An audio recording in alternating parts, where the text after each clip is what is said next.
Hello everyone, जय Shri Jagannath. Welcome to my कोनी blog. तो बहुत दिन पर मु आज ब्लॉग टी बनाऊँगी, तो बहुत सारा भल पाया देवे आशा अच्छी। तो सकाळु उठिकी प्रथमे गाधे पाधे पळै बहुत जन गछ कथा पचारुले, तो देखंतु गछ पूरा बढ़िया से अच्छी।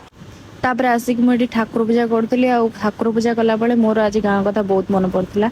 तो जेहेतु आज आम खुदरुकुणी ओषा फास्ट पाली, तो गाँव में जमी आम बालुका पूजा करूँ ये करूँ, तो से कथा भाभी मत बहुत कष्ट लगुला। मुझे ठाकुर पूजा सारीदेली। जेहेतु ओषार घरे मामा निहाती चकुली पिठा बनाए, तो मुझे निजे निजे आज बनईदेली।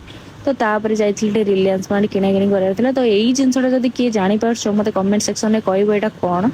तापर सब किणाकिणी कर सारिकी मुझे बिलिंग करदेली। बिलिंग कर सारापर दौड़ दौड़िकी आसती कहीं मोर टाइम होता 2टार मो ड्यूटी था। तो तरतर हो पलैली ड्यूटी। आसला कौन पाई जानी मत कहीं आज मिठा खाया बहुत इच्छा है, तो से गोटे अर्डर करी जोमाटो चॉकलेट सेकटा। तो ता सहित मत गोटे फ्री रे मिलता वाफलटा।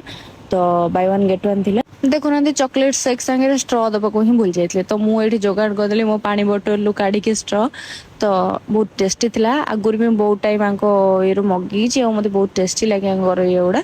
आईटा जोड़ा खाऊँ मुझे फास्ट टाइम मगई यार भी टेस्ट मस्त अच्छे। आपण मैंने मो एक्सप्रेशन देखिकी जानीपारे। तो तापर ये गोटे बेडसीट नुआ मुझे तो आर रिव्यू वीडियो मुझे अलरेडी बनई आपको पोस्ट करके देखी। तो बेडसीटा केमती लगुच कमेंट रे कहे। तो तापर मुझे चली शोबा देखा नेक्स्ट ब्लॉग रे। Bye bye. आज ब्लॉग टी केमती लगे मत कमेंट सेक्शन में कहे। बाय।